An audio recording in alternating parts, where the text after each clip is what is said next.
死んでいる。 Shit, man. Be gone, I be stuck, be gone, I'm done. Bitch, yeah, she said she wanna fuck, smoking dope and it's fucking up my lungs, counting up like the.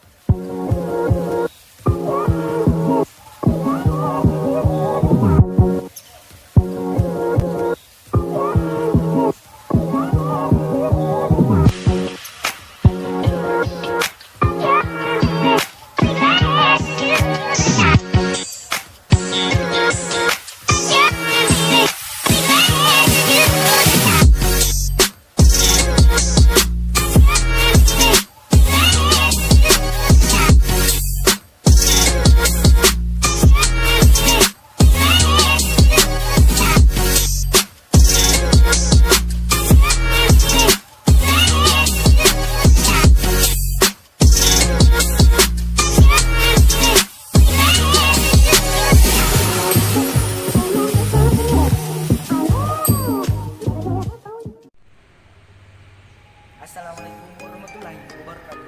Perkenalkan, nama saya Muhammad Akbar Adrianto dengan nomor NIM 018 dari Prodi Perbankan Syariah 1 semester 2. Baik, di sini saya akan menjelaskan 3 materi ulumul hadis sebagai tugas NIM mata kuliah ulumul hadis itu sendiri. Yang pertama, ingkar sunnah. Yang kedua, sejarah perkembangan hadis di masa Rasulullah SAW. Dan yang ketiga adalah pengertian hadis. Baik, adapun materi pertama yang akan saya jelaskan yakni ingkar sunnah. Ada beberapa poin. Yang pertama, pengertian ingkar sunnah. Ingkar sunnah adalah gerakan yang ada di kalangan umat Islam yang tidak atau enggan mengikuti sunnah Nabi Muhammad SAW. Mereka hanya berpegang kepada Al-Quran saja. Ada juga menyebut bahwa ingkar sunnah itu biasa juga mereka sebut dengan mungkir sunnah. Jadi ingkar sunnah adalah kelompok dari kalangan umat Islam yang menolak otoritas dan kebenaran sunnah itu sendiri sebagai hukum dan sumber ajaran Islam. Kemudian yang kedua, ada latar belakang dan perkembangan ingkar sunnah. Informasi Imam Syafi'i menjadi informasi yang memberikan gambaran bahwa di penghujung abad kedua atau awal abad ketiga Hijriah ada masyarakat yang menganut ingkar sunnah dan telah menampakkan diri sebagai kelompok tersendiri dengan berbagai alasan untuk mendukung keyakinan mereka. Mereka menolak hadis sunnah sebagai sumber ajaran Islam yang wajib ditaati dan diamalkan. Kemudian di poin yang ketiga ini pada materi ingkar sunnah adalah klarifikasi ingkar sunnah dan argumennya. Para penganut ingkar sunnah terdiri dari 3 kelompok, yaitu yang pertama, mereka menolak hadis-hadis Rasulullah secara keseluruhan. Kemudian yang kedua, mereka menolak hadis Rasulullah kecuali hadis-hadis yang mengandung nasnya di dalam Al-Quran. Kemudian yang ketiga, mereka menolak badi sahad dan hanya menerima hadis mutawatir. Kemudian yang kedua, argumen mereka selanjutnya adalah karena Al-Quran merupakan penjelasan segala sesuatu, maka menurut mereka Al-Quran sebagai penjelasan segala sesuatu dan telah mencakup segala sesuatu yang dibutuhkan. Nah, kemudian yang kedua, argumen mereka selanjutnya adalah karena Al-Quran merupakan penjelasan segala sesuatu, maka menurut mereka Al-Quran sebagai penjelasan segala sesuatu telah mencakup segala sesuatu yang dibutuhkan umatnya. Jadi, tidak perlu lagi penjelasan selain Al-Quran. Nah, yang ketiga, hadis-hadis Rasulullah SAW sampai kepada kita melalui riwayat proses periwayatannya tidak terjamin dari kekeliruan, kesalahan dan kedutaan terhadap Rasulullah. Oleh sebab itu, nilai kebenarannya tidak meyakinkan. Selanjutnya, argumen tokoh terhadap ingkar sunnah. Di antaranya adalah Al-Syafi'i. Imam Syafi'i membantah dan mengkritik argumen ingkar sunnah sebagai berikut. Yang pertama, bahwa di dalam Al-Quran terdapat banyak apa yang memerintahkan agar kita selalu mengikuti perintah dan menjauhi segala larangan Rasul Allah. Kita juga diperintahkan untuk taat kepada Allah Subhanahu wa Ta'ala. Al-Quran menjelaskan barang siapa yang mematuhi Rasulullah SAW berarti ia telah menaati Allah Subhanahu wa Ta'ala. Maka Allah Subhanahu wa Ta'ala menegaskan bahwa apapun yang diperintahkan oleh Rasulnya hendaknya dipegang erat dan apapun yang dilarang olehnya sebaliknya ditinggalkan. Peran Rasulullah yang demikian itu telah dirangkum oleh Allah Subhanahu wa Ta'ala dengan menjelaskan bahwa Rasulullah merupakan panutan bagi orang-orang yang meyakini bahwa adanya hari akhir. Bahkan terdapat peringatan akan terjadinya azab ataupun fitnah terhadap orang-orang yang menyalahi ajaran Rasulullah SAW. Itulah tadi materi pertama mengenai Iqra Sunnah. Kemudian kita lanjut ke materi kedua mengenai perkembangan hadis di masa Rasulullah SAW. Kemudian kita lanjut ke materi yang kedua mengenai hadis pada masa Rasulullah SAW atau Nabi Muhammad SAW. Cara Rasulullah menyampaikan hadis Allah, menurunkan Al-Quran sebagai pedoman dan mengutus Rasulnya merupakan hal yang tak dapat dipisahkan.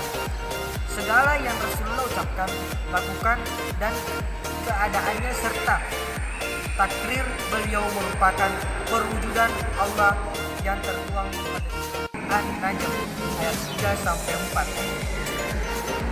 Adapun arti dari surat tersebut yakni dan tidaklah yang diucapkan itu di Al-Quran menurut kemauan hawa nafsunya. Ucapannya itu tiada lain hanyalah wahyu yang diwahyukan kepadanya. Quran surah Al-Najm adalah sebuah keistimewaan di mana pada masa ini para sahabat dan umat Islam lainnya dapat secara langsung berinteraksi dengan Rasulullah SAW. Mereka dapat bergaul secara bebas dimanapun. Rasulullah dapat berinteraksi dengan mereka dimanapun, misalnya di rumah, di masjid, di pasar, ataupun dalam perjalanan, dan lain sebagainya. Oleh karena itu, mereka dapat secara langsung memperoleh hadis Rasulullah SAW. Nah, ada beberapa cara Rasulullah SAW menyampaikan hadis pada para sahabatnya. Yang pertama, melalui ceramah. Melalui ceramah, Rasulullah SAW terbuka kepada semua umat-umatnya, sehingga para sahabat rela untuk bergantian hadir untuk dapat menerima hadis Rasulullah itu sendiri.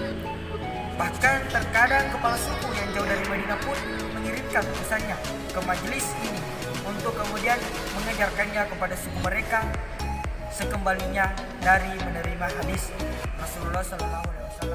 Kemudian yang kedua adalah dalam banyak kesempatan Rasulullah juga menyampaikan hadis melalui sahabat tertentu yang kemudian disampaikan kepada sahabat yang lain.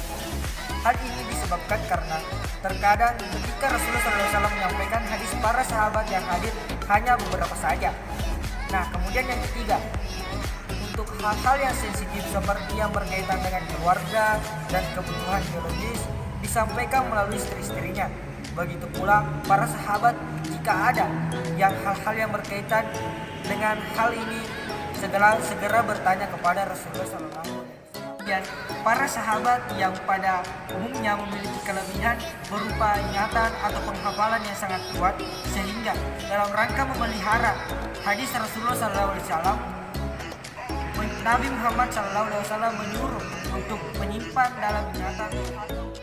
Beberapa alasan yang cukup memberi motivasi kepada para sahabat diantaranya adalah: yang pertama, kegiatan menghafal merupakan budaya Arab yang telah ada sejak zaman pra-Islam. Kemudian yang kedua, mereka terkenal kuat hafalan jika dibanding dengan bangsa-bangsa yang lainnya. Kemudian yang ketiga, Rasulullah banyak memberi spirit melalui doa-doanya agar mereka diberikan kekuatan hafalan dan dapat mencapai derajat yang tinggi. Kemudian yang keempat, dan Rasulullah seringkali menjanjikan kebaikan akhirat bagi mereka yang bisa menghafal hadis itu sendiri. Mungkin itu saja materi pada hari ini, materi kedua maksud saya. Mungkin itu saja, lebih dan kurangnya mohon dimaafkan. Selanjutnya kita beralih ke materi yang ketiga. Yang ketiga mengenai pengertian hadis dan hal-hal yang berkaitan dengan hadis itu sendiri. Oke bosku, hari ini kita akan membahas materi yang ketiga mengenai hadis.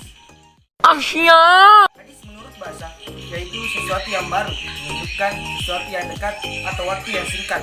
Hadis juga berarti berita, yaitu sesuatu yang diberitakan, diperbincangkan, dan dipindahkan dari seseorang kepada orang lain. Hadis menurut istilah atau syara'ah ialah hal-hal yang datang dari Rasulullah SAW, baik itu ucapan, perbuatan, atau pengakuan, takrir. Berikut ini adalah penjelasan mengenai ucapan, perbuatan, dan perkataan. Hadis kauliyah. Hadis sebagai bayani dalam hubungan dengan Al-Quran. Ia menjalankan fungsi sebagai berikut. Yang pertama, menguatkan dan